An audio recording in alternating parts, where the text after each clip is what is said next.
Gerald, you need to play the video.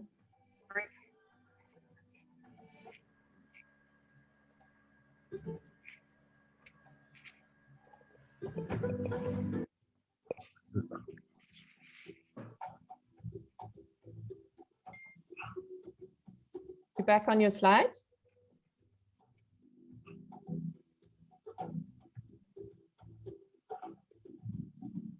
Okay, we're on the video.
Good afternoon, everyone, and welcome to the first webinar of July Savings Month. And my name is Gerald Mwandiambira, and I'm the CEO of the South African Savings Institute. And today's webinar is really a webinar which is aimed at the youth. It's aimed at those who are young in heart and those who are planning their futures and would like to know more about money. Before we get started, I'll just give you a bit of a background about who SASI is, or the South African Savings Institute. The South African Savings Institute is a non-profit organization which was founded in 2001. And at that time, it was founded with the intention of driving a savings culture or improving the savings rate for South Africa. It was proven at that time that countries which save better rely less on foreign investment and can drive their own local economies. So for the last 20 years, the South African Savings Institute has indeed been driving a savings culture in South Africa with three primary pillars. The first pillar, which we do have at SASI, is that of advocacy. And by being advocates, it means we represent consumers, business, and government and get them all around one table to try and find better ways for South Africa to save or improve on its savings behavior. And indeed, SASI is part of NEDLAC and also was involved in the thought process and the process in which the tax-free savings accounts came into being. So pillar number one is advocacy. Our second pillar is that of consumer education. And this is part of our consumer education July Savings Month. We started July Savings Month in 2008. And in 2008, no one knew what July Savings Month was, but now pretty much everyone knows July is Savings Month.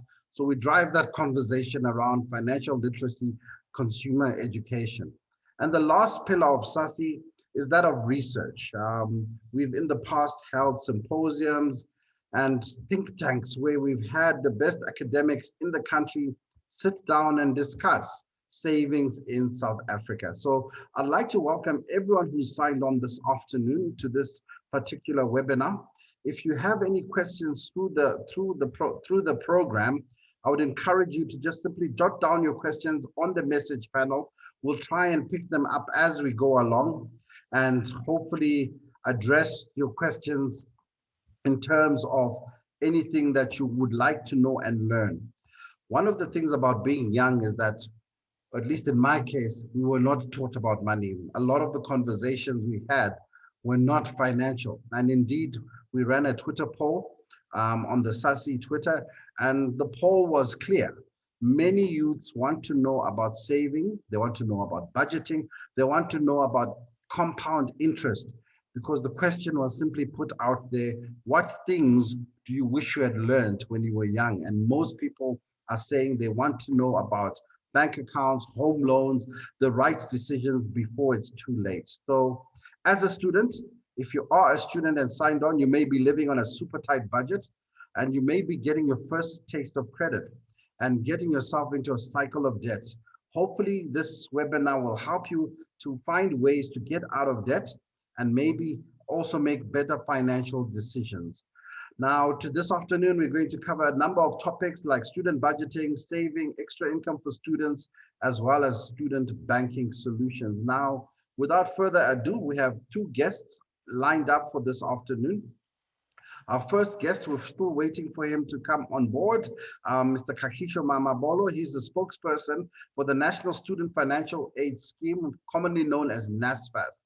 And Kagisho has varied in career, and it's taken him from newsrooms and right through to the Ministry of Finance and Parliament. And he then served under the Chief of Staff in the DHET, which is the Department of Higher Education.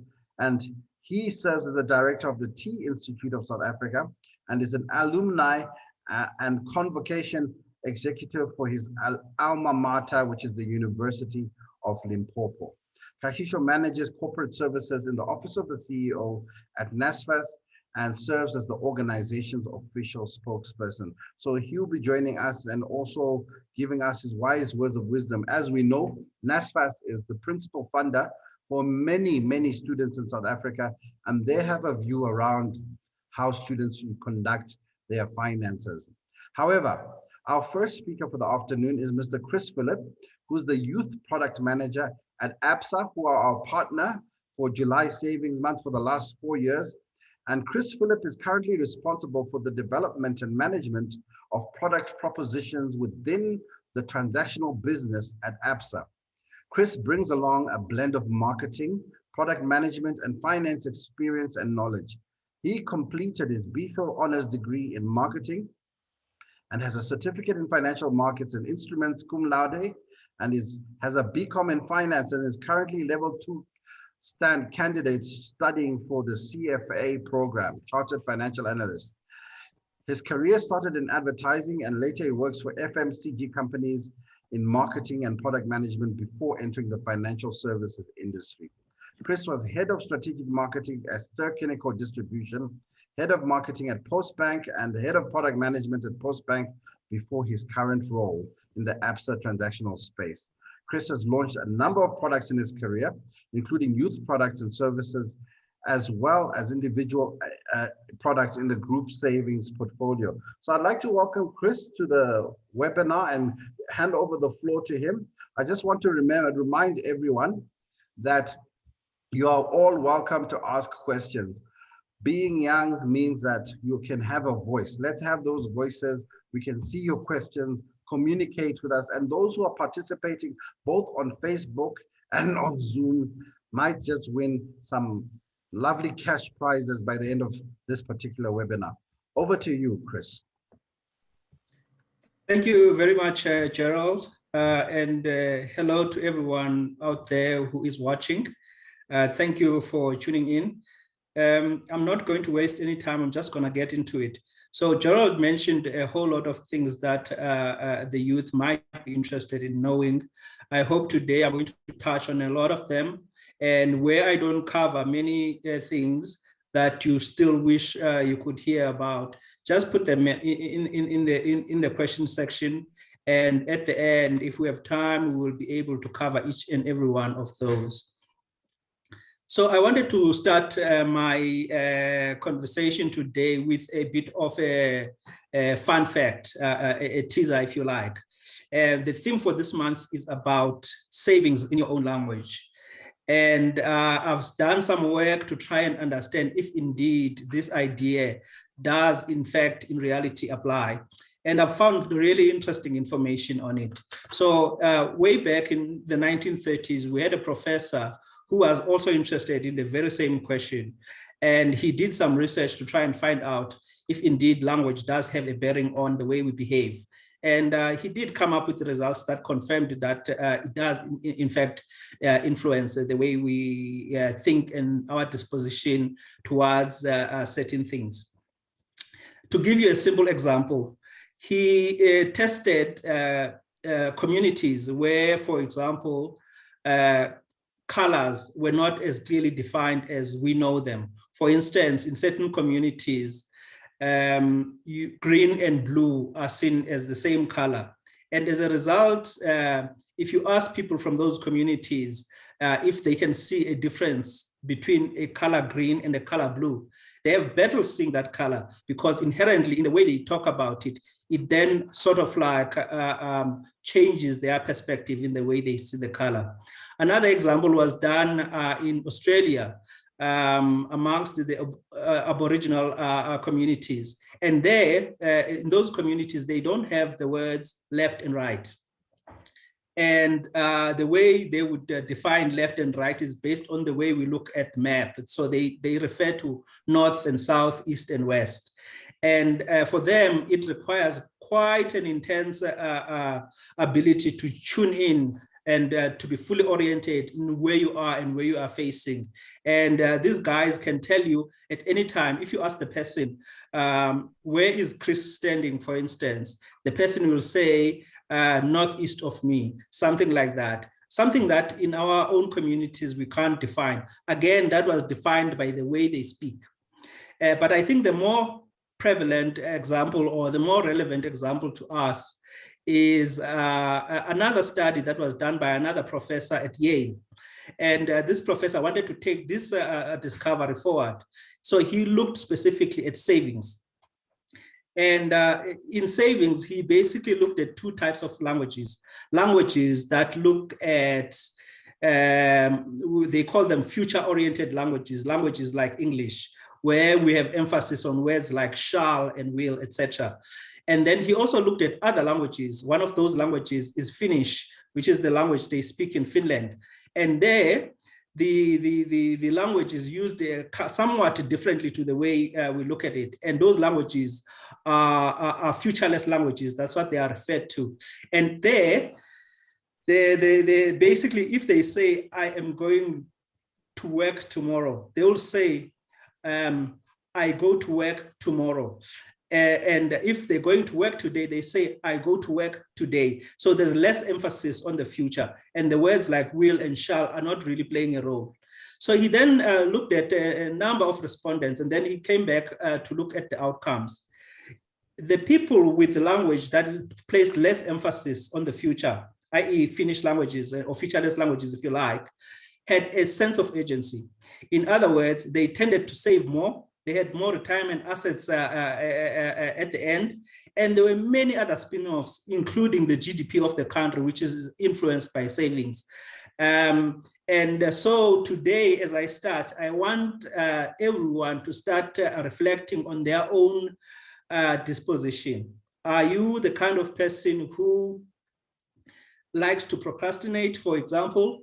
Or are you the kind of person, once you think of something, you want to get down and get to do it? I want to encourage you that your disposition or your inclination should be about how do I get to do the stuff that I want to do immediately without any procrastination. So those were my brief opening remarks.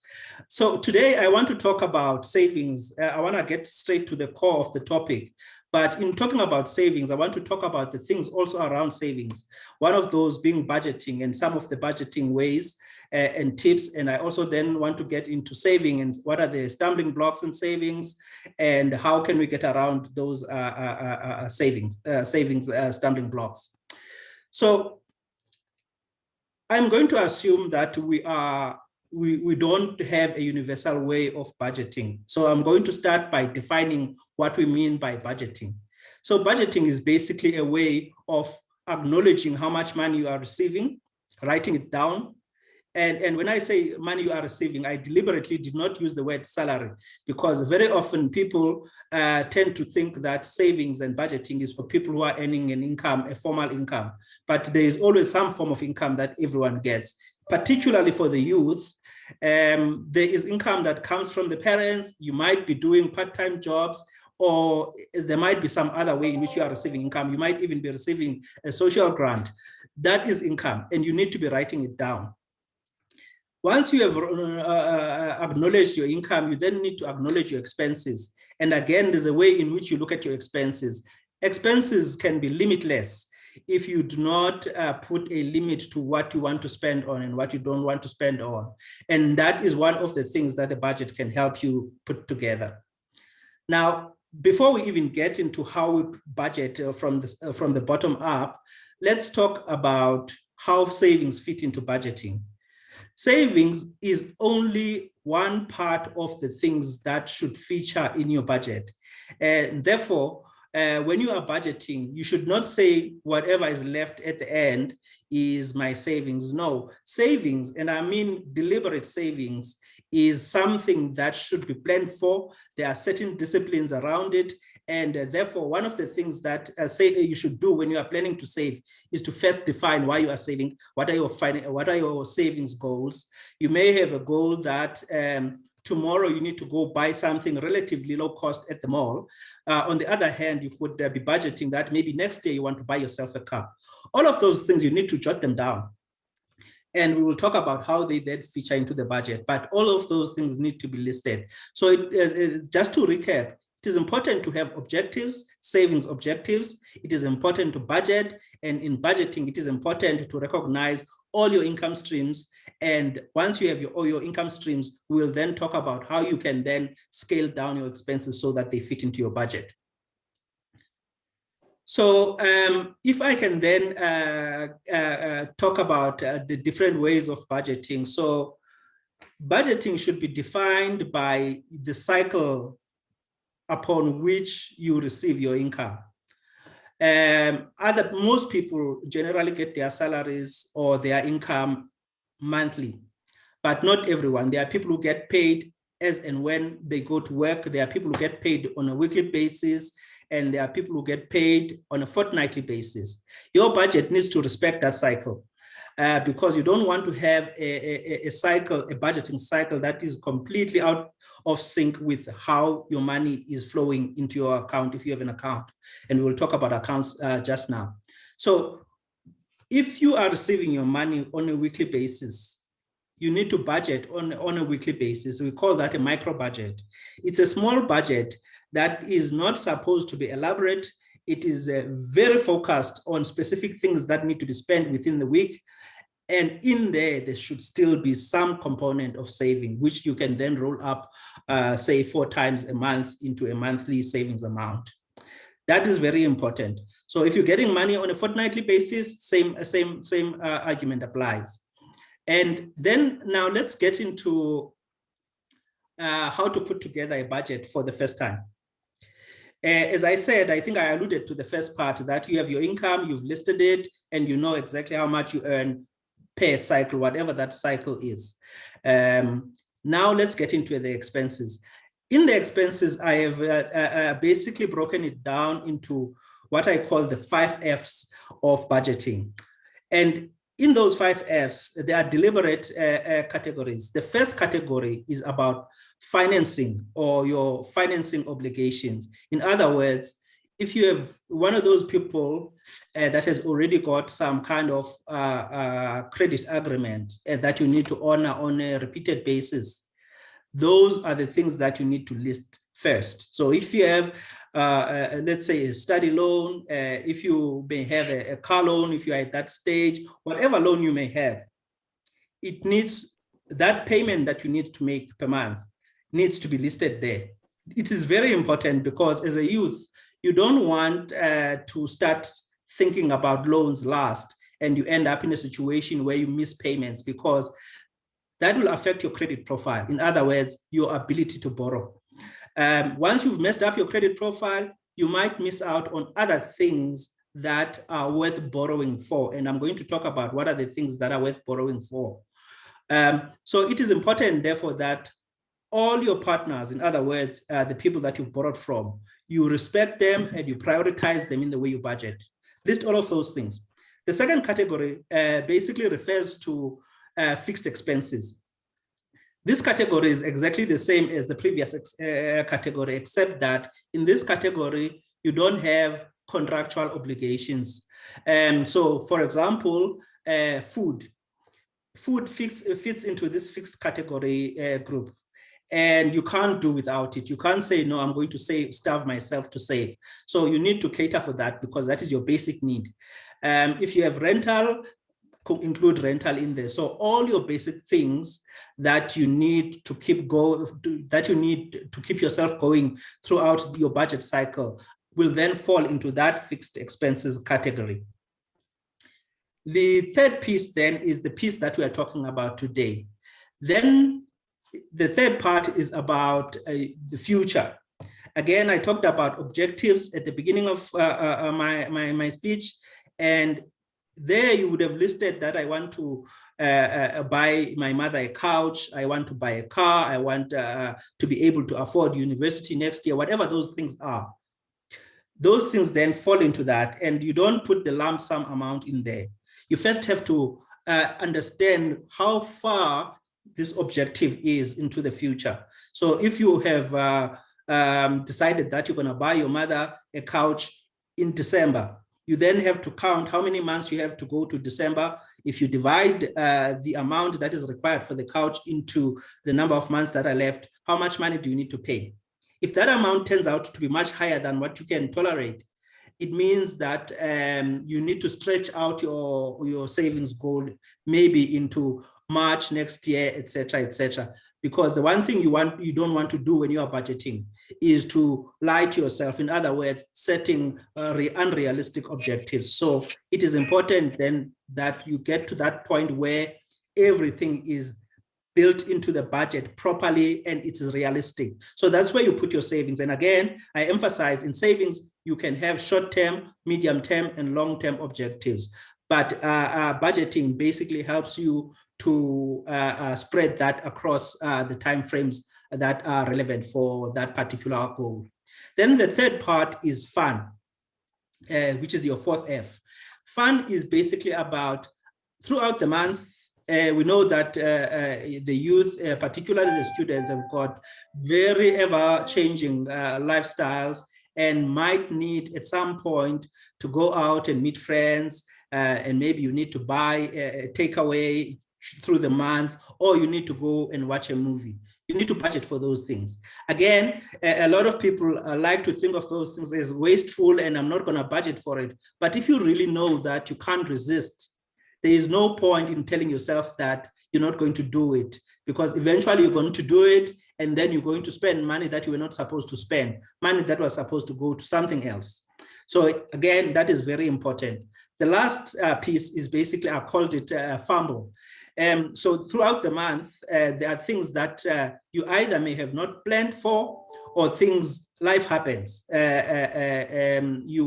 have a car and your tire bursts, or if you are renting somewhere, something happens inside the household and you need to pay or replace it. So these are what I would call, in other words, emergencies. And you can plan for emergencies, but the reality is that you don't know when an emergency will come and how much it will be. So you like to have some buffer. Another way of dealing with the fumble category is to just include it in the savings category, but clearly articulate it as this is simply for emergencies. And if the emergencies don't come, great, then you saved. So that's basically it in terms of how you should view your budget. In terms of what should a budget look like, there are many tools online that provide budget samples. Microsoft Excel has got budget templates. You can look there. What I would advise is look for something fairly simple, something you can understand. Some of these templates are very complicated and they might detract you from what you're trying to do.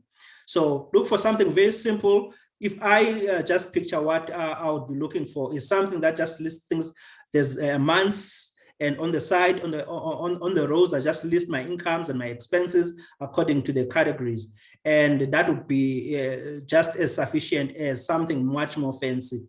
The fancy ones are also useful, but those are for more advanced people, people who have been doing budgeting for some time and they understand exactly the different ways you can slice your budget. And again, I'm not saying don't use those, but first make sure that you understand the basics.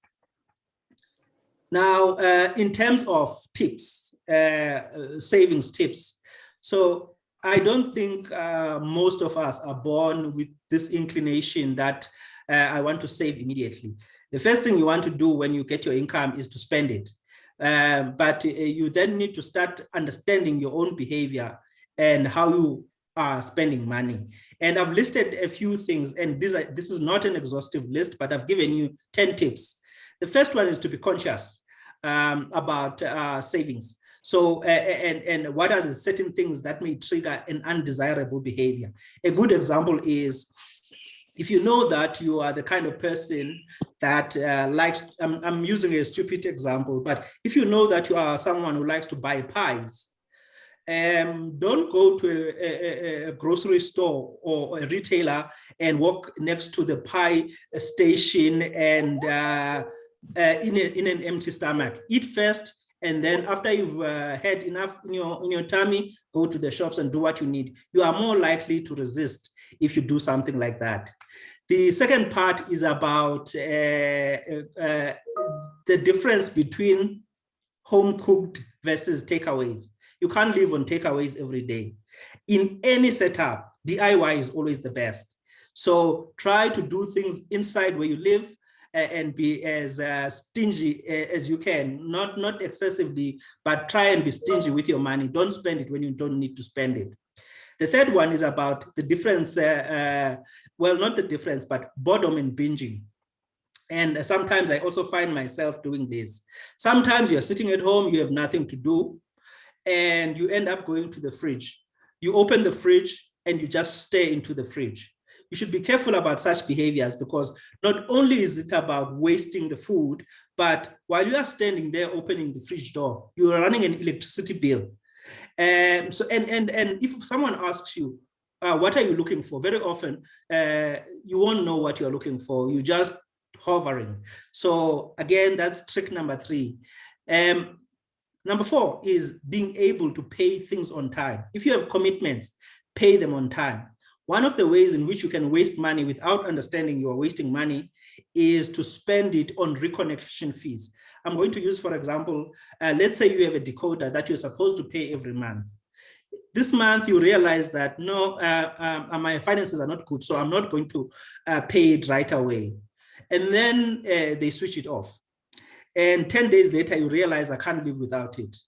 And you do this on a cyclical basis. So every month you keep doing this. There's always a charge that comes with that reconnection. Sometimes it's 50 rands, it can go up to 80 rands, etc., etc. It's a waste of money. So if you've decided I can tolerate doing without something, then stick to it. Otherwise, don't kid yourself. Just pay the bill on time and avoid the reconnection fee. And number 5 is as students, we like to show one another that, you know, me, I'm made, I've got things. And no, don't be that person. Try and be as thrift and subtle as possible. And one of the ways in which you can save money is go and share an apartment with someone, but don't go and rent out an apartment with 2 bedrooms and you're going to stay in 1 bedroom. The other one is going to stay empty and you're not going to use it. So everything, every buck you spend has to be for a purpose. And then I know this one, I'm probably going to touch a nerve for some people. Other poor behaviors are things like smoking cigarettes. I don't know what cigarette packs are these days, but I'm sure it's around 50 rands. And ask yourself, do I really need to, if I'm on a stressed budget? If you have money to throw around and you don't need to worry much about what we're talking about today, great. But if you're really serious about saving, saving is everywhere around you, and there's always something you can improve. So I'm not targeting cigarettes per se, but I'm saying there are certain things that you are consuming today that perhaps you need to reflect on. Then moving closer to financial services. Trick number 7 is about banking products. Banking products sometimes are different in the way they are priced. You need to understand what you are paying for, how much you are paying. So for instance, other products have monthly fees, others don't. Ask yourself, what's the difference? Then you get products that have value-added services that come with them. I'm proud to say that in this part, at Absa, we have exactly the products that you need, where you have products that don't have monthly fees. You can do your banking pretty much for free, and we still give you value-added services. Things like free takeaway, vouchers, discounts on various things that are relevant for you. So that is also important in how you choose a bank account. And number 8 is about savings, the interest. So there is one thing, saving, which is about storing money and making sure that you don't store it under a mattress or where someone can find and take it. Saving is about safety of money, but over and above that, check the interest that you are earning. And again, we have these products, and we're going to be talking extensively about savings products on the 14th of July. So look out for that conversation. The second last one is about loans. Don't borrow money that you don't need. Don't borrow money to go buy a pair of shoes. Don't go borrow money because you want to see that you can also afford that nice brand that your friends are wearing. We have different backgrounds. So borrow money when you need it for things like education. Quite frankly, as a student, I would impress upon you that the only loan you probably need is a loan that takes you further. A loan that is helping you to become an asset. So educational loans, the loans that you get from NSFAS, or any of the loans that you get from the banks, but those loans need to be for education, not for discretionary consumption.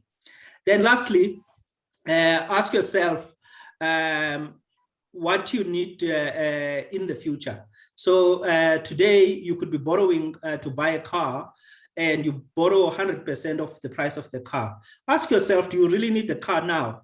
Or can you spend a few months saving and then it relieves the pressure on you, let's say after 2 years, when you can put in a down deposit of say 50%, 20%, etc., something like that. So those are my top 10 tips and tricks on how to save. And I think I've talked about some of the products that you can look out for within the banking space. that are good enough or are responsible enough, from transactional accounts, savings accounts, borrowing, etc., etc. So that was my bit of contribution in today's webinar. Thanks everyone for giving me your ears. Back to you, Gerald. Thanks a lot, Chris. And you did cover quite a bit. And we've got a question here from Tuso Tabana. He's asking specifically, does Absa have a separate savings account for students?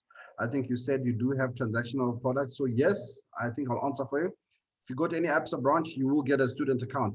But he asked specifically for those who are funded by NSFAS.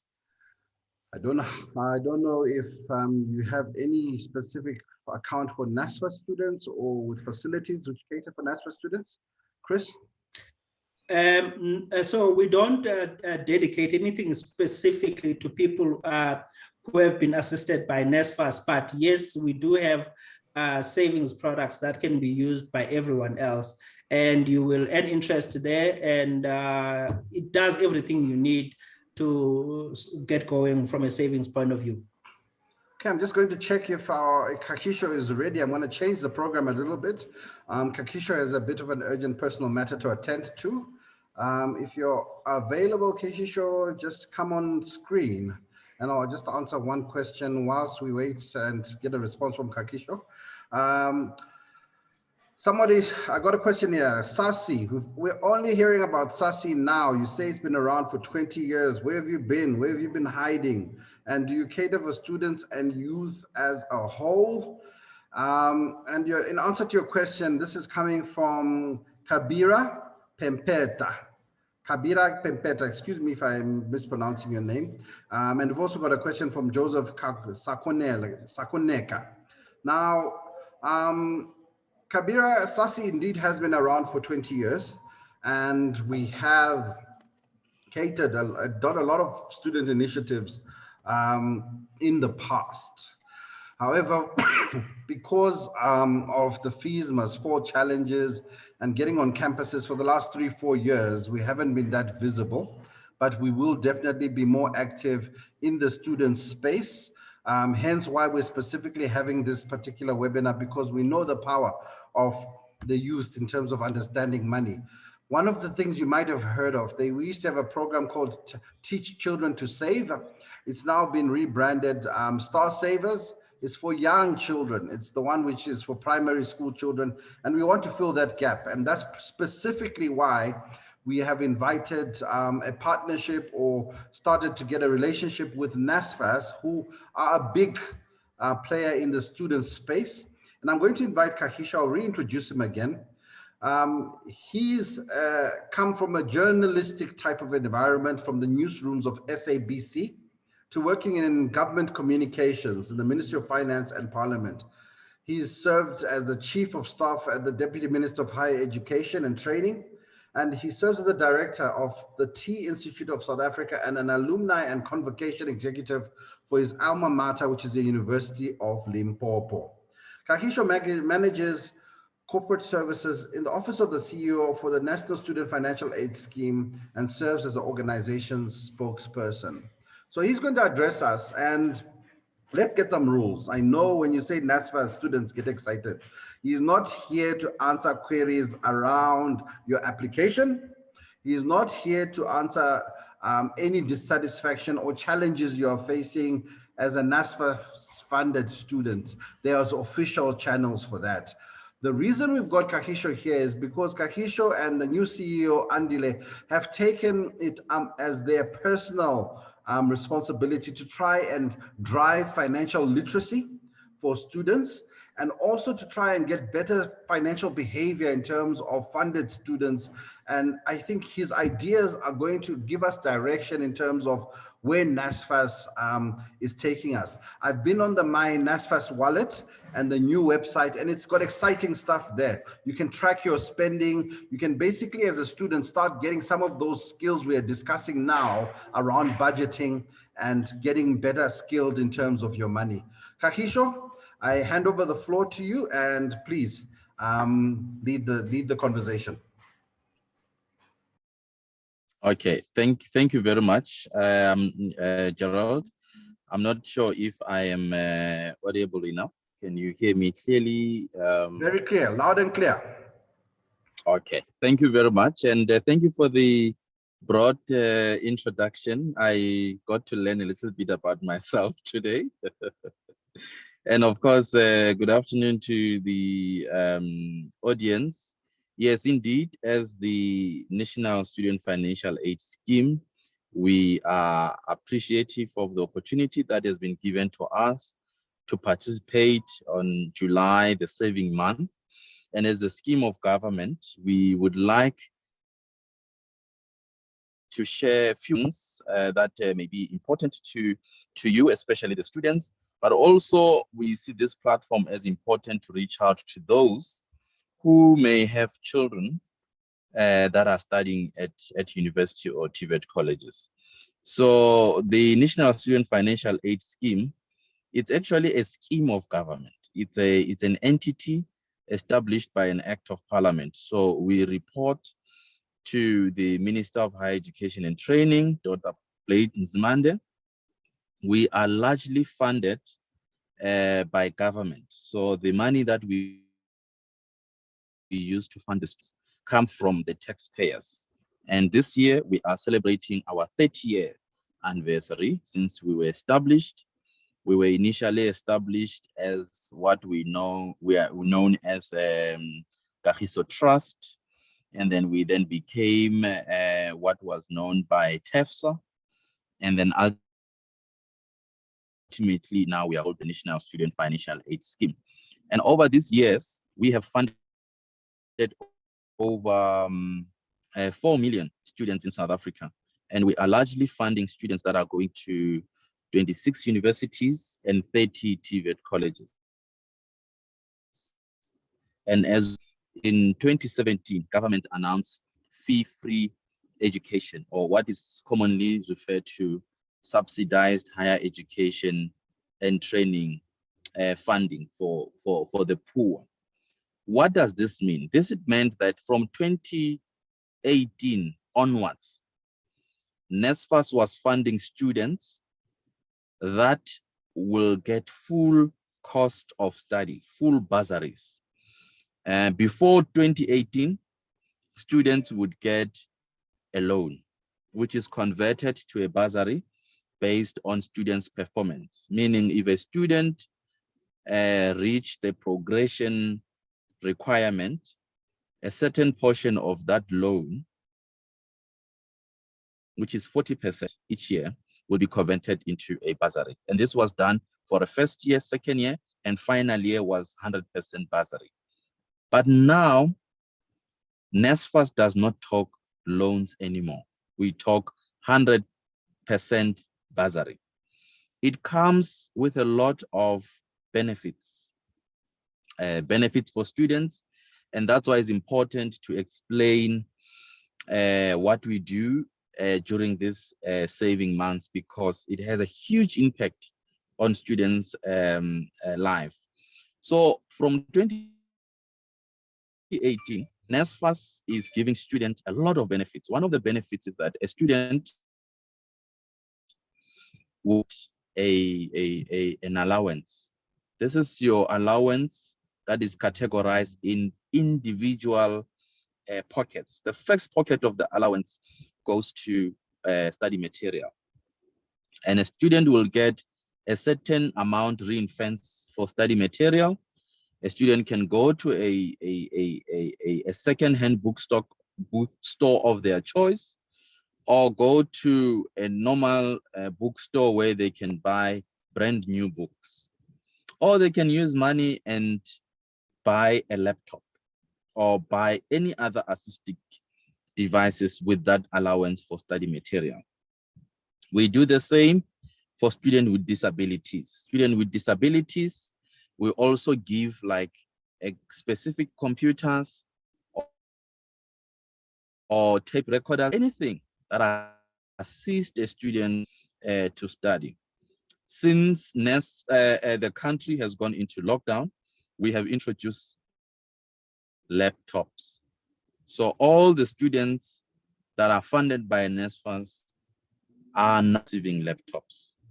If you have received a laptop at a university, you will not get a laptop directly from NSFAS. But if you have not received it from your university, you can apply and or not apply, you can order for your laptop online. We also have grocery. We give students money every month to buy groceries. And this is very, very important, because what we have seen with the money we give for groceries, we find that our students celebrate when the money comes in. In fact, there's a hashtag on Twitter, Gerald and the colleagues, you must check it. It's called hashtag Ingenile, meaning money is in. And the hashtag Ingenile gain popularity when NSFAS students get paid. They immediately get into their social media and then celebrate that Imalia NSFAS Ingenile. But there is a need for us to educate our students on how to plan. And I'm glad that Absa is here to explain how students should spend their money. And I don't have to go through that process to say this is how the student must spend their money. But I think the important thing here is when you get your money as a student, you need to save it. You need to save it and plan on how much you are going to use. Why? Because NSFAS allowance does not get into your bank account or paid into your portal at a specific date. We are still working on a date which all the students will get money on a specific date. So it's very, very important that when that money comes in, you plan accordingly and you use it accordingly. Another allowance we give is accommodation. We give money for your accommodation if you are off campus. That money goes into account. If a student is from their own pocket, but if the accommodation is private, but it's regulated by the institution, we will then pay that money to the institution, and the institution will pay money for accommodation to the student. There are instances where this money for food and for allowances is either back paid or is paid in tranches. So it's very important. So a student can get close to 70,000 for the money that they need to spend for the year. That's a lot of money. Therefore, it's very, very important that we should educate our students on how to spend and how to save. Because if you are doing matric, you go to university the following year and NSFAS gives you 20,000. I mean, what do you do with it? Most of our students, they do send some money home because we are funding students that are the first ones to go to university, in most cases at home, or they are the first to put money, bread on the table. Another allowance we give to our students is a personal comfort allowance. I'll say personal comfort. This is toiletry for the people. Also toiletry. The ladies, the gents as well, we give everybody. So 175 a month, because we know our students in addition to their grocery amount. We also give money for transport for those that are not staying on their own accommodation. Like myself, I stay near the university at home, so there's no need to stay on campus. So we will, in case, give you money for the transport to go to varsity or to the college. So if all these allowances I'm giving to you today, you add all of them, in a month a student will get a lot of money, and this money end up going somewhere else if a student does not know how to save. So we are encouraging all our NSFAS funded students to save and to plan their finances. We also pay for tuition. Luckily, the tuition we pay, we don't pay it into the student's bank account, but rather we pay the tuition into the university account. But we have now revised our agreement with the university that they need to credit a student's account within 7 days of getting their tuition or 7 days of getting their allowances. Because if they don't do that, students go hungry. So I can confirm that up to now, up to June, NSFAS has paid allowances to all the students. We have also paid allowances, tuition to all the students. And these are the students that the universities and the colleges have informed us that they are now registered with the university and they've given us the correct details. There are students, we have about 50,000 students that we are not going to fund this year because they did not meet the requirements. We do have about 10,000 students who are qualifying for NSFAS, but we cannot give them allowances and other benefits because their institutions have not confirmed the modules that they have registered, and they have not confirmed whether the student is stay on campus or off campus, which is very, very crucial for us to generate their agreement for the students. The other thing that is important that we do as an institution, we also pay registration for our students. So when you get funded by NSFAS, you are not supposed to pay registration. That money is claimed by your institution. So in a case where a student has already paid registration, we have requested the institution to reinvest those students. So in a nutshell, that's what we do as the National Student Financial Aid Scheme. So for 2022, we have received over 800,000 applications for 2021. And these are the first entering students. So when we add students that are returning, meaning they are continuing with their second year or senior studies under NSFAS, we can confirm that we will be funding well above 1.2 million students this year only for 2021. And these are the students that are getting 100% bus that qualifies to receive the benefit I have shared with you. And government is spending close to 41.5 billion for all the students for 2021.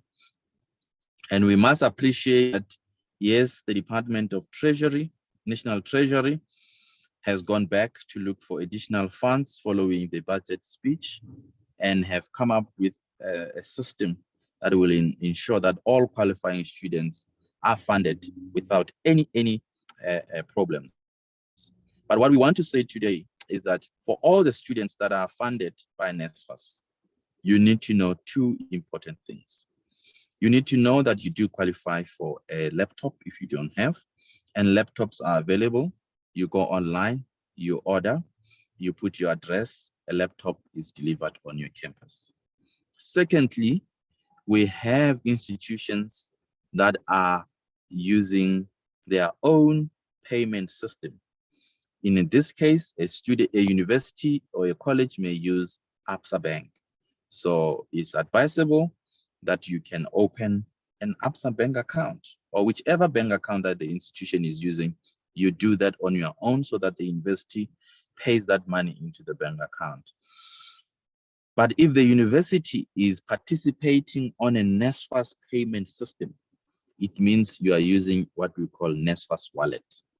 The NSFAS wallet, it's a cell phone banking solution that is owned and is controlled by NSFAS, meaning we will pay all the allowance money into your wallet.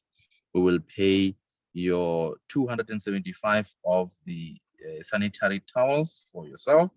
You'll also get the accommodation money into that if we get a lease and we know that you are staying in accredited accommodation. And for you to enroll on the NSFAS wallet, you can go on our website, register.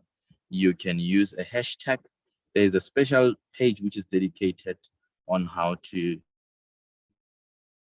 use the NSFAS. What's important and a lot with the NSFAS wallet is that there are elements of fraud and syndicates. People are out there looking for NSFAS students just to either steal their cell phones or still their PIN numbers so they can get on the NSFAS wallet.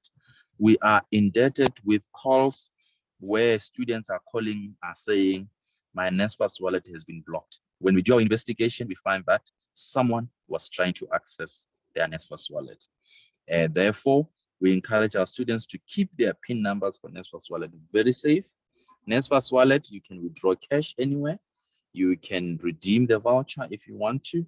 But the important thing is that you get cash and you can use it the way you want to. With all that, I would like to end here, but also to say that we are looking forward to opening applications for 2022, which is likely going to be in August, and all our applications happen online. In a case where you are in a rural area, we will come to you through the NYDA office or our outreach. And then what is also important is that through the NSFAS website, you can apply on your cell phone. It takes as little as 5 minutes.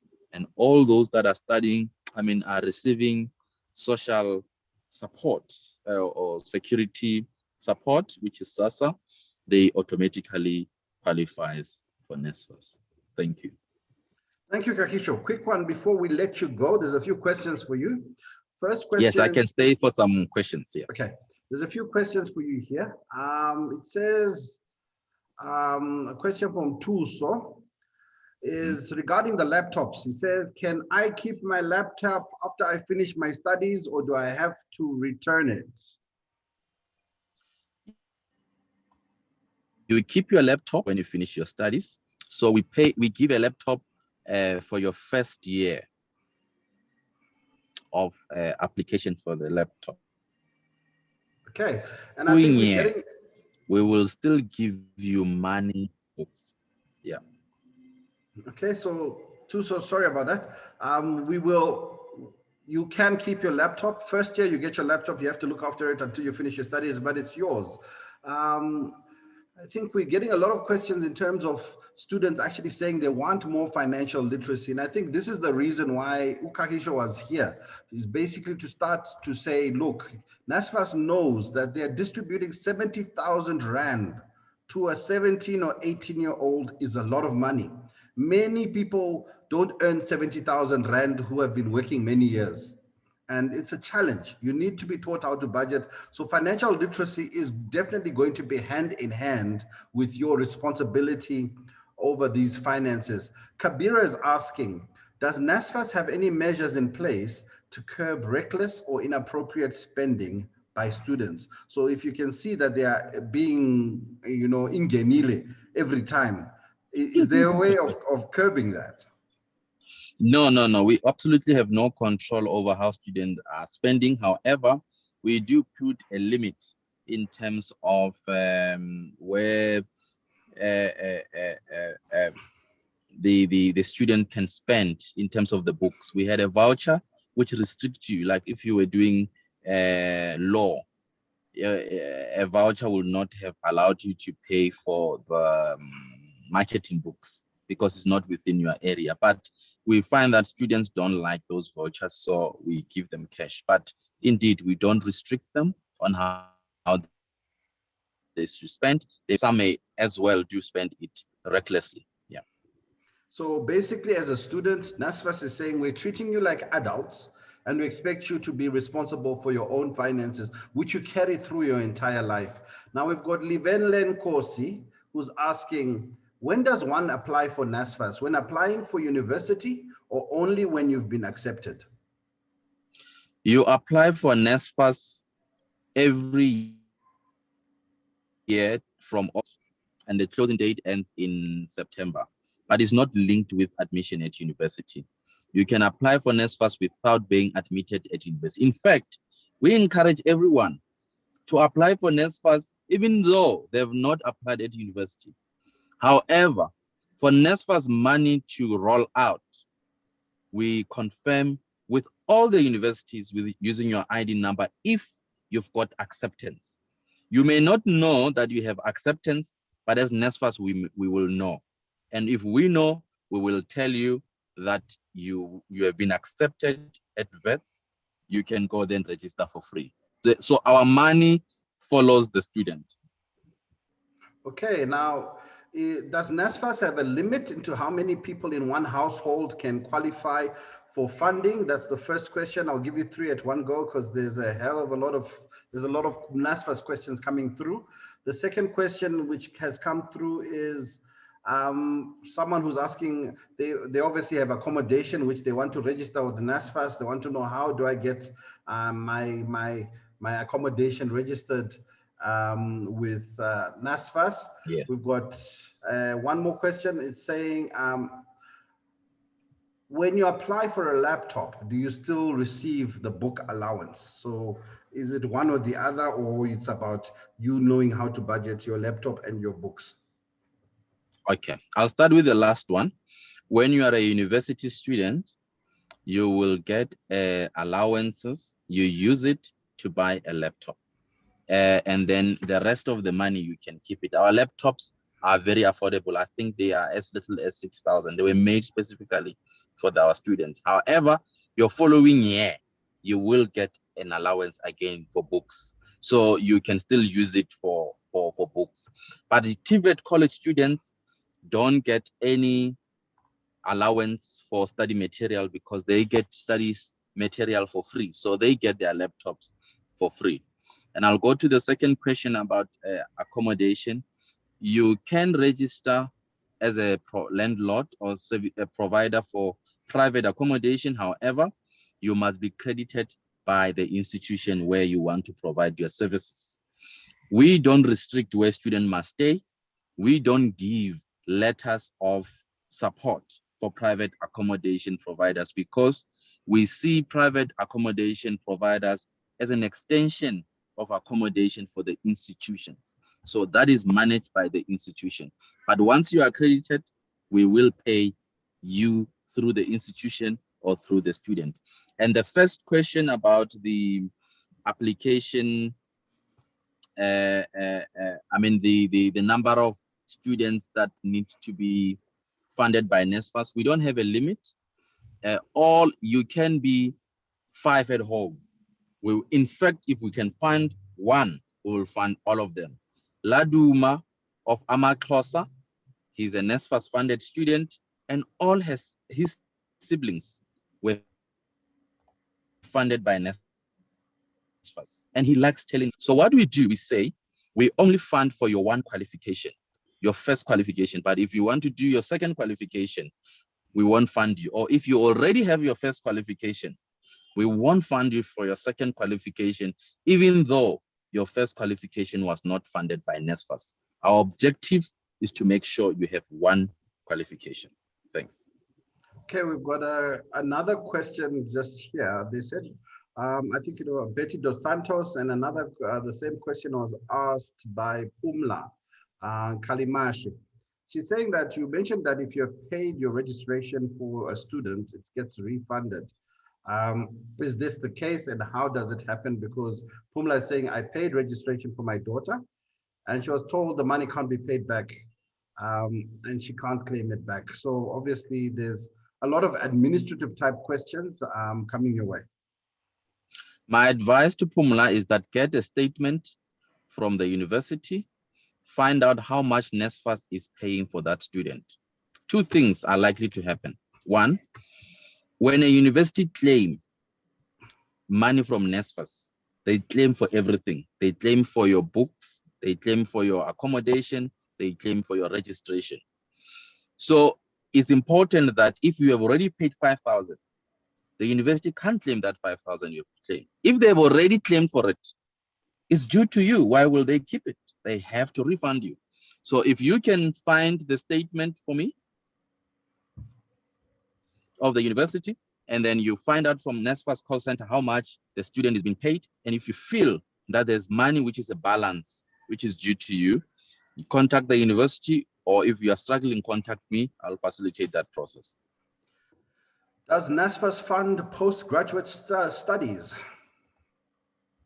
No, we don't fund postgraduate studies. However, we do fund additional studies which may be seen as postgraduate for the purpose of being registered and recognized as a professional.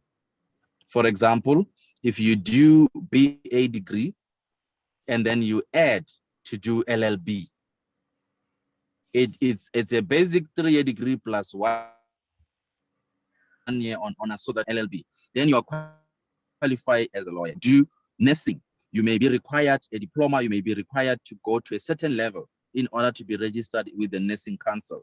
Such a funding we will pay for. Okay, this is just a comment from Joseph Sakoneka.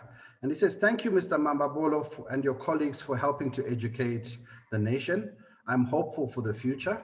I have used NSFAS since it was called TEFSA, and I'm very grateful. So, you know, there's a lot of bad media about what you're doing, but you have shown, you know, there's some big numbers.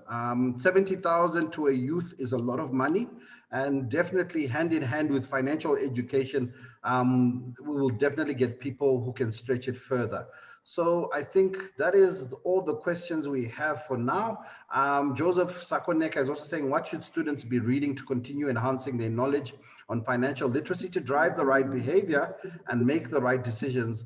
What are your recommended readings, etc.? And I think, again, these are things which NSFAS is looking at as part of their funding to try and build in financial literacy. Is that something you're looking at doing, so that at least when someone receives that money first time, they start getting prepared for their financial journey? And for the other books which you want, I will put a few posts on the SASI Twitter timeline. You can read books from various financial experts. But in terms of NSFAS, are you going to marry the two in terms of financial education with the funding which you provide? Because it's a lot of money. Over 40 billion rand is no joke. Yes.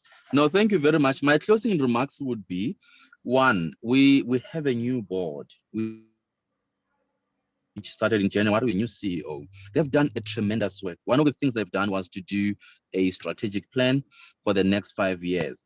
Therefore, one of their priorities is to ensure that we provide a holistic support to students to succeed.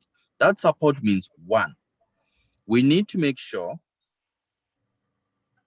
they have study material on time and that is adequate for their studies. Secondly, we need to give financial literacy in order for them to know how to spend. Third, we also need to revise policy. So board is looking at the missing middle, they're looking at the 350 of income, they're looking at the postgraduate funding, they look at disability funding. So at the right time, the NSFAS and together with the minister an announcement as to what are the huge policy changes for 2022 funding. But indeed, NSFAS is very interested in working with private sector in order to provide a comprehensive support for the students. Before I let you Thank go, you. Kagisho, Betty Dos Santos says, my question was not answered. Can people that are working, employed people, apply for NSFAS funding? Yes, if you are employed and you are earning less than 350,000 per annum, you fall under the category of those who cannot afford to pay for their studies, including parents.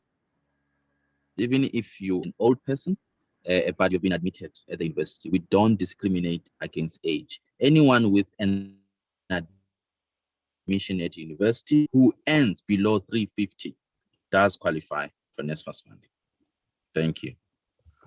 Thank you, Kagisho. We will let you go. There are so much interest, and we thank NSFAS for joining us. We know you have a personal matter to attend to, so we will release you for this afternoon.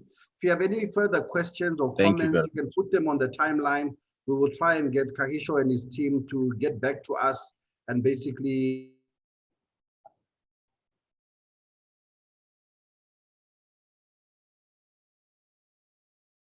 Thank you very much, Gerald, and thank you very much to the panelists and the listeners, and have a good afternoon.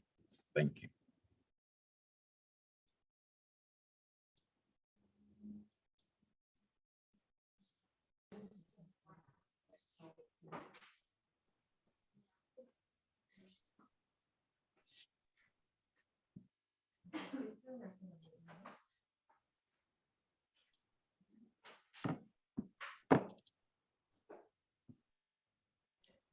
Hi, everyone. We seem to have just lost Gerald temporarily. We will get him back because he is our next speaker. If you can bear with us.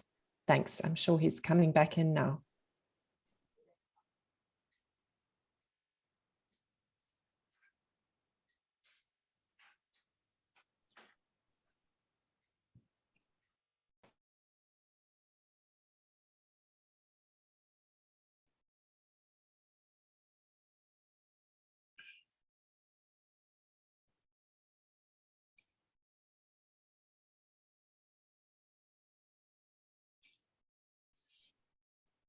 Well, we just give Gerald a few seconds to get back in. I'm going to actually start my video here. Hello, everyone. Excuse the troll here. I'm just going to, sorry, we always have these unexpected things happen. We have a number of other webinars coming up, which I'm sure you may be interested in as well. They're always gems of financial advice in everyone. The one that we have next week is going to be focused on stokvels, something I think a lot of us have grown up with. And we have some very interesting speakers coming on to chat about stokvels and how they are really evolving nowadays, and the kinds of investments that stokvels are achieving great results with and making a difference to their members and also their communities. Our next session will be focused on entrepreneurs. And last year we had Hilary Mangwanya from Absa Bank come on, as well as other speakers focusing on entrepreneur financing, money matters for small businesses, how to really make the most of the cash and the capital that you have, how to get funding, how to best manage those money matters. And we've got Hilary again, which is great. So please do, if you've got an entrepreneurial mindset, if you're thinking of being an entrepreneur one day, if you are an entrepreneur, or if you know entrepreneurs, get them attending that webinar. It's going to really be excellent. We've also got renowned broadcaster Gugu Mfupi joining us. And while she's a broadcaster, she's also an entrepreneur. So she'll be sharing some of the information from her experiences as an entrepreneur and what her advice is, which I'm sure will be wonderful as she's interviewed so many financial people and business owners herself. So a wealth of knowledge there. And then we seem to have Gerald back, but I'm just going to wrap up on the last webinar we have, which is focused on financial fitness for women. And with Women's Month coming up, this one's on the 28th of July, and that is also going to be full of great gems for the unique financial planning needs of women and momtrepreneurs that are emerging now with the pandemic pressure. It's time to join up and find out how you can take control of your finances and all the things you need to be mindful of as a woman. So that's it from me. We've got Gerald back. Gerald, I'll hand back to you. Yes, after that technical break, let's close off. I think we were talking that most people are asking about financial education. So what I'm going to give is a basic financial education presentation for the youth to try and get someone who might be a student logged on right now on the right footing to start understanding a few of the basics around how money works and getting your financial education journey up and running. So we're going to go into the slideshow, and we're talking youth saving in your language, starting out strong. So as much as we've been using all the fancy financial terms like budgeting and all these things, if you've never encountered or been taught on basic financial literacy, it's all jargon. It's all words. It's another language. You might as well be speaking French because they are words which mean nothing to you. So these are some of the things we're going to cover quickly in the next 20 minutes. We're over time, and then obviously get you going. Now, these are some statistics from the Old Mutual Savings and Investment Monitor from a year or two ago. They're not current, but I think they're still current in that a lot of people are living under financial stress.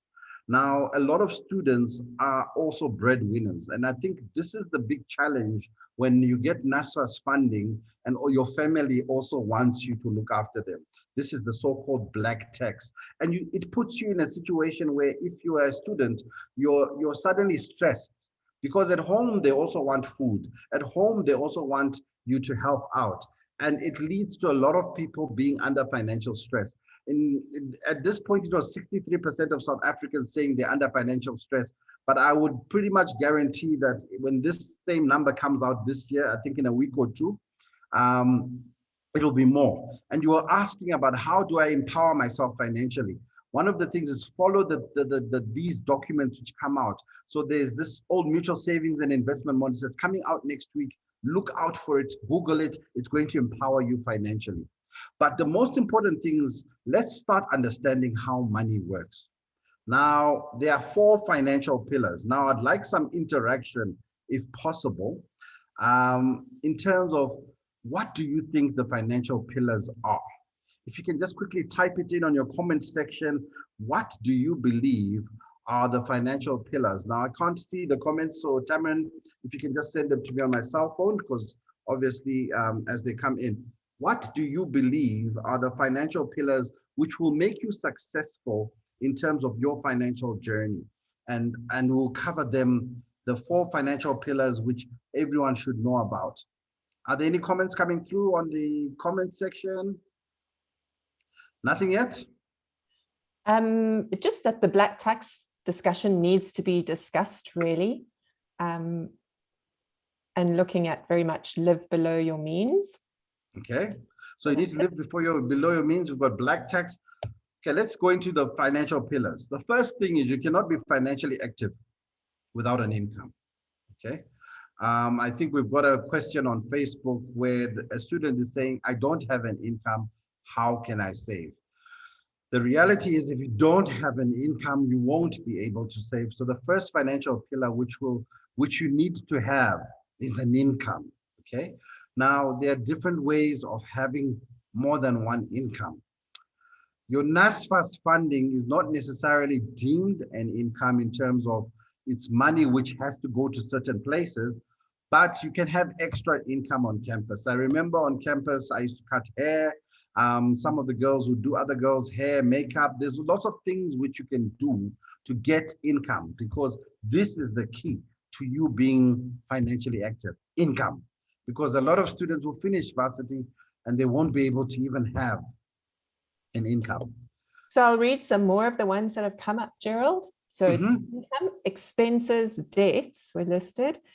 Then financial pillars, income, savings, expenses, and investments. Also assets. Someone has said entrepreneurship. Another person has said budgeting. This is awesome, because these are some of the things we're talking about. The next financial pillar you have is when you have an income, start saving. This thing of I can't save because I'm a student, it doesn't work. You can save 10 Rand if NSFAS gives you 100 Rand for a rainy day. Chris called it, the fumble money. I think life happens. You don't have to eat every cent which comes in front of you. When you get your NSFAS allowance, it's not a NSFAS target in terms of spend this money. It's an allowance to say, try and live within this means. So if you can get cheaper accommodation than your accommodation allowance, guess what? You are now able to participate in the second pillar of money, which is saving. That's how you save as a student. Live within the allowance means. Now, obviously, if you've got black tax, it's going to be a problem. But even black tax as a student, you can manage it. Do not tell your family exactly how much your allowance is. So if you know your NSFAS allowance is 3,000 Rand, tell your family you're getting 2,000 Rand, because automatically it means that you're in a situation where there's 1,000 Rand you can save and do other things. Control the conversation. One of the reasons many adults end up in black tax after working is because you fully disclosed. You showed off, you told them your income, so therefore they're also running mini budgets on your lifestyle. Now, saving is short term. Saving is the fumble money. It's the money about, I need it in case something happens. Closely related to saving is investment. Investment is where you put in money which you want to vest. Vest means time. I'm putting in money for some time. Invest. I'm putting in money for vesting, which is time. So if you're not waiting for that time, it's not investment, it's saving. Because saving is the money I need next week. Anything can happen. I might need it to buy medication. I might need it for something else. But once you start talking investment, it means time. And perhaps for many students, it might be a premature discussion to start talking investing because you haven't finished your studies. So as a student, I'll probably say you're playing with your income and you're saving.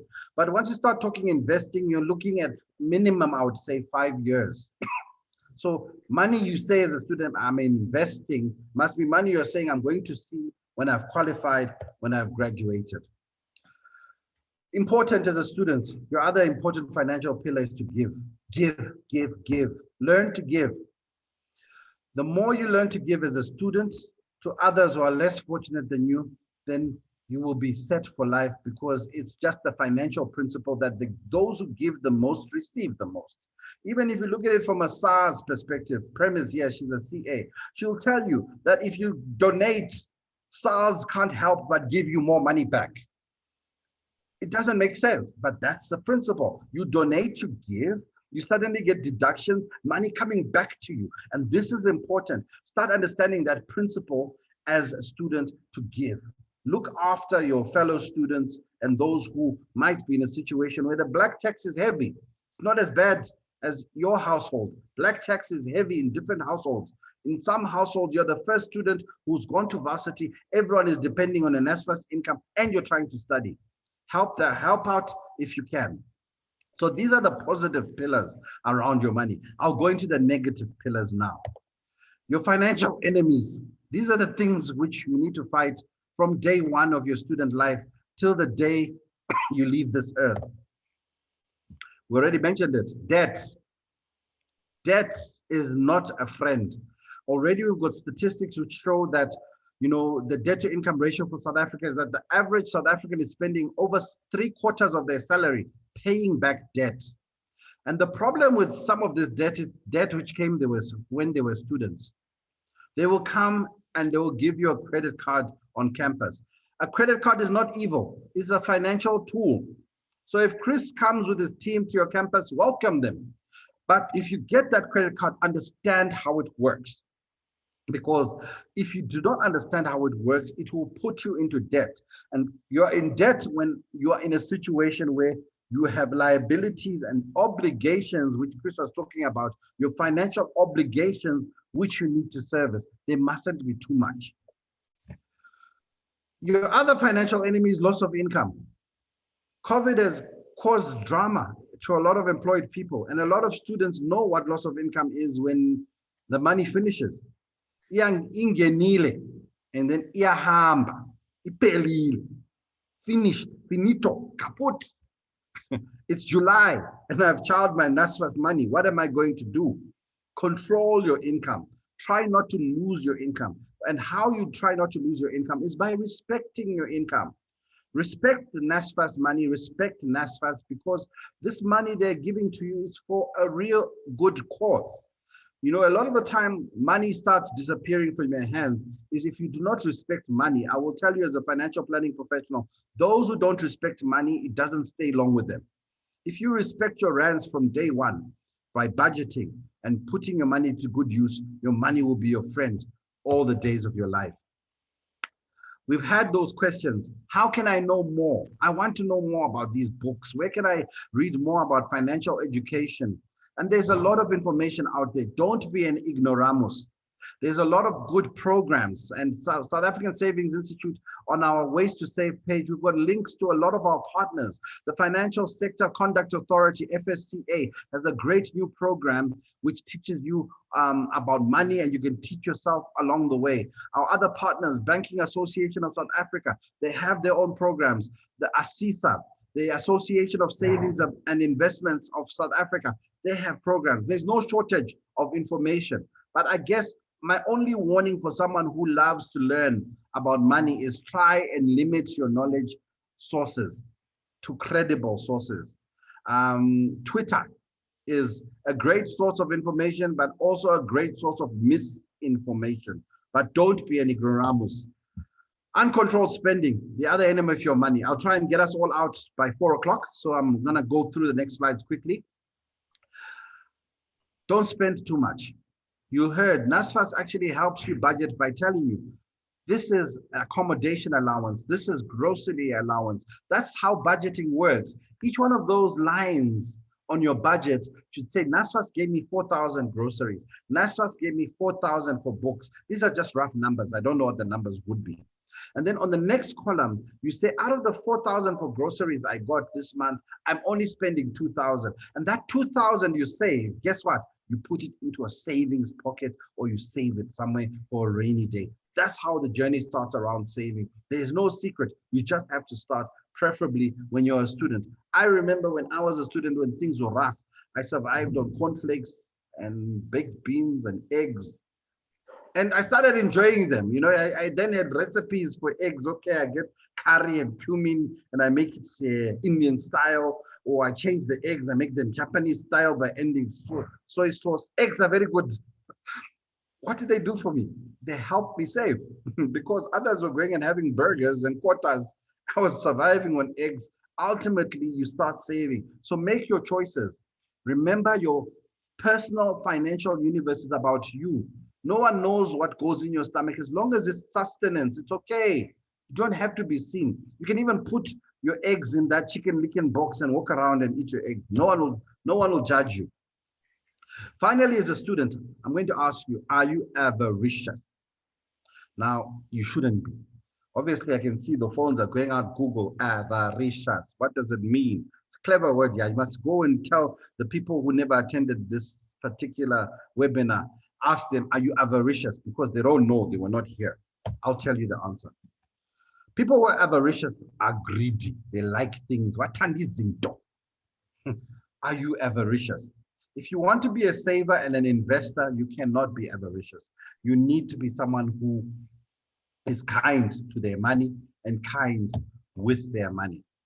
Now, finally, I'm going to share this slide because as a student, you need to know what happens to money when people make it.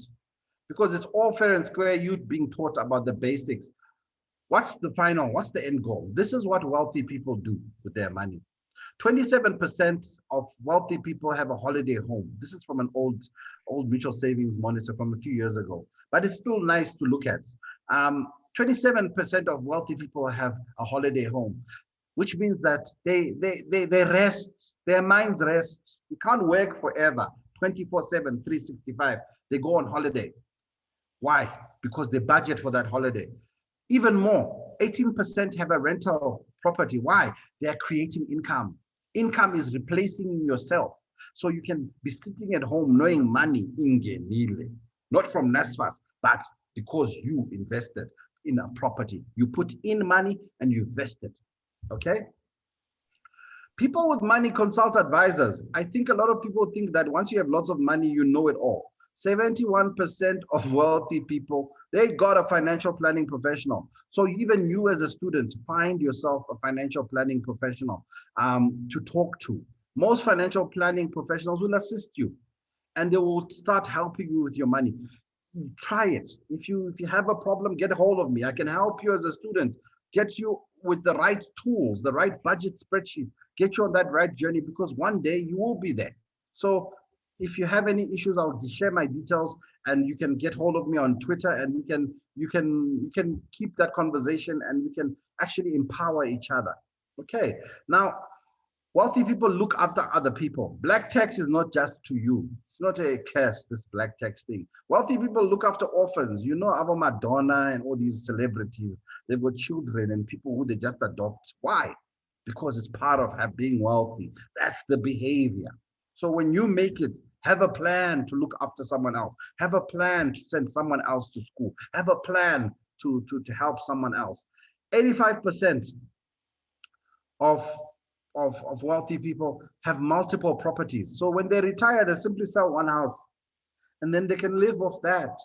Retirement sounds like a long time away, but you as a student right now, a trick I can tell you right now, with your saving money, open a tax-free savings account or a retirement annuity. Take out a retirement annuity. You can.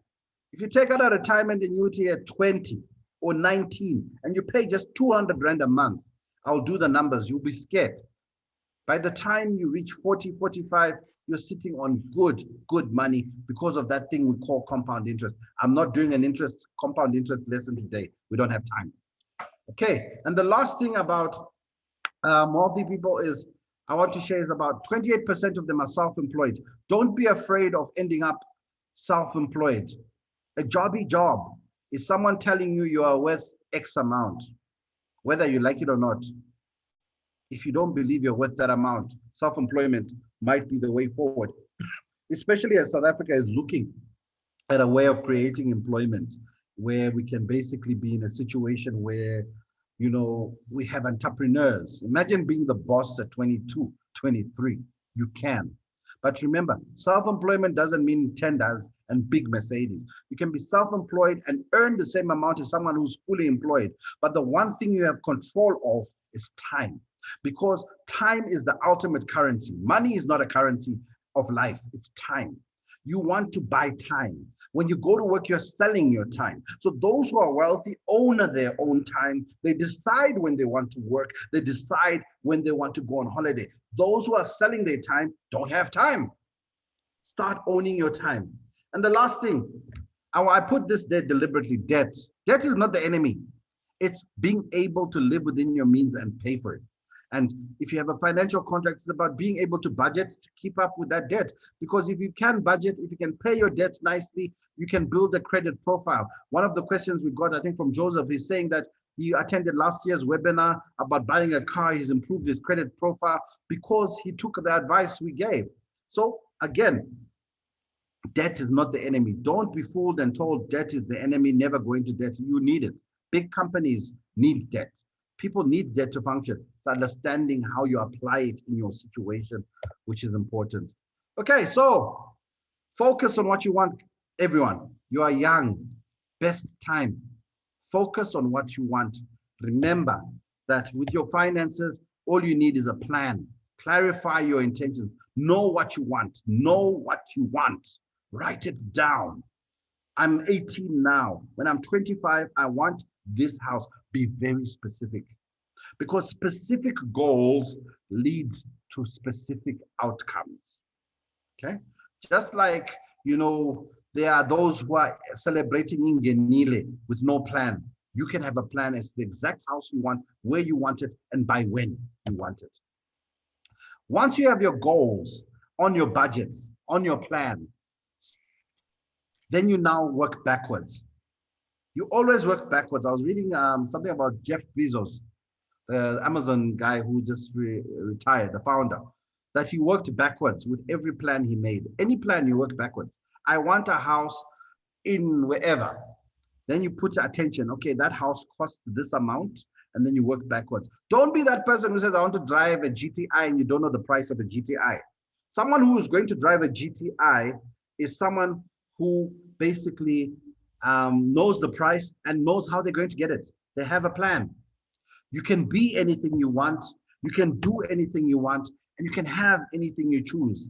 I think South Africa, we're a bit too negative, you know, and listening to NSFAS and Kagisho, he showed us the good stuff that's happening. Fully paid for bursaries, no more NSFAS. It's not even a loan anymore. You should be celebrating that. You should not be celebrating that it's not enough. You should rather be saying, okay, how do I live within my means? Because you can't complain about money you wouldn't have had in the first place, but you have it. So let's start being a bit more positive in how we manage our money, how we manage our finances. And here at SASI, we've got partners, we've got friends who will help those who want to be empowered and those who want to really start out strong in terms of their journey of financial education, of financial literacy, and those who really want to, you know, get onto that journey of money. Moolah, it's a nice thing to have.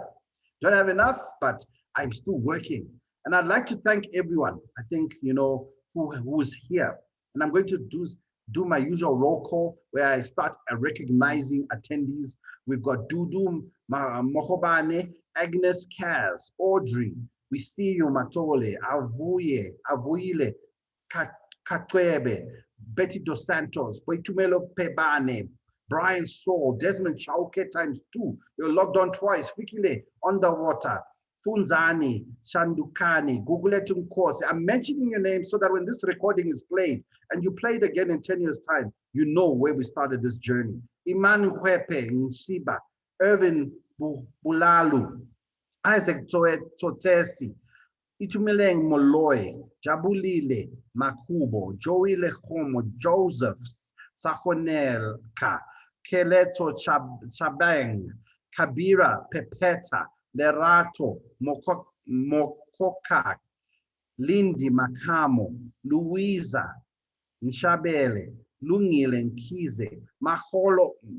Mahloko Elizabeth Letaolo, Maritza Potita, Maselepe Mpo Matlala. I'm reading this roll call so that we know we were all here when we started the money journey. Mfumeni Els, Natasha Khalifa, Nkateko Mkasi, Nomfundo Hlongwani, Onyekachi, Okoli, Ochepeng Makaudi, Poli Matseke, Pumla Mavundla, Punza Mali ×2, Retsibe Mapatlele, Samuel Motebani, Sipaktisile Nube, Sitembile Shabangu, Tanaka Saungweme, Tebo Chabedi, Tabitha Kekana, Tamikele, no, he's old, but we know him. Tato Mota, Titi Goremsandu, Victoria, Mameragani, and Vuyoletu Samata Viningara, Yolanda Rod, Zahelim Plongo, Zama Sikakane, and Zama Tungwa. Thank you. It's been a journey. It's been real. It's good to talk about youth finances. I'd like to thank our speakers, Phillip from Absa, our partners. Always good to us, Absa. Good bank. Remember, when you're looking for financial institutions, still shop around. But our friends, our Absa, Gerald? we like them. They're good people. I'd like to thank Kagisho, Mamabolo from NSFAS, our new partners as well. We're going to be going into that consumer education space. And obviously, we will also be sharing our nuggets and information to you. Stay tuned. We're now announcing our winner. Yes, I told you there was money coming through. It's nice to work with the bank. Banks, sometimes they do good things like give us money. And these random prizes are chosen on interaction. These are people who have been posting a lot of comments, a lot of engagement. Zama, Sikakane, and Tato Mota, 1,000 Rand is coming to you. And 1,000 Rand invested now, you can do a lot with it. You can save it, you can do anything with it. But this is just for sharing the last 2 hours of your afternoon. Thank you everyone for joining us. We've got the other webinars coming through. Next week, we've got Stockfells. As students, start your Stockfell. We've now know the pillars of money. If we start our Stockfell now, we ingenile. Ingenile when you know where it's coming from, not ingenile just from check, you know. So thank you everyone for joining us. Tamron, always supporting us in the back end. And yes, even though the internet strives to steal our joy, we still won and reconnected. So I'd like to thank everyone. I enjoy this, guys. I can talk forever. But if you want to follow me, it's Ask Gerald CFP. Ask Gerald CFP on Twitter or askgerald.co.za. Askgerald.co.za. Our websites are waystosave.co.za, waystosave.co.za. That's our SASI website. Or if you want the mother website for SASI, it's savingsinstitute.co.za. And I can see our chairperson has also been sitting through this afternoon. Prem, we always thank you for your love, for your support. Prem Govender, you'll see her on the last webinar on Womandla, on the power of women in terms of finances and driving money. And our other webinar is on the 21st, which is, so Prem is on the 28th. The 21st, we've got a great webinar coming through on small business.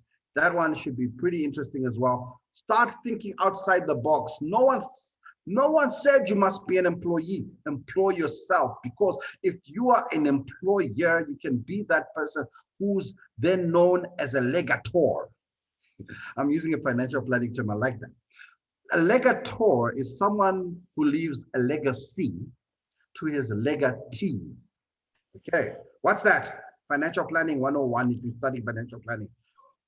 Legator is someone who can leave an inheritance. Your inheritance is your legacy. The legatees are those who are receiving it. You want them to put your picture up in a house somewhere to thank you for having lived. And you want your children to wake up and understand what a usufruct is. I love the word usufruct because some people are born into things they never bought. A usufruct is the use of an asset you never actually purchased.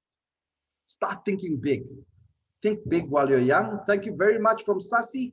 And it's been great. We'll catch up soon. And well done to Tato and Zama for winning the 1,000 Rand prizes. Tamsanga Tele, the person who sponsored the prizes at Absa, thank you very much. Pumla, I also saw you on there. Thank you very much. And it's a great afternoon. The recording will be available. Please get your friends to watch it. And the slides will be available as well. Thank you very much. Okay, let's play out with the song, I guess. Let's find the song to play. And then everybody can watch the video as we say bye-bye and, you know, enjoy. Thank you very much.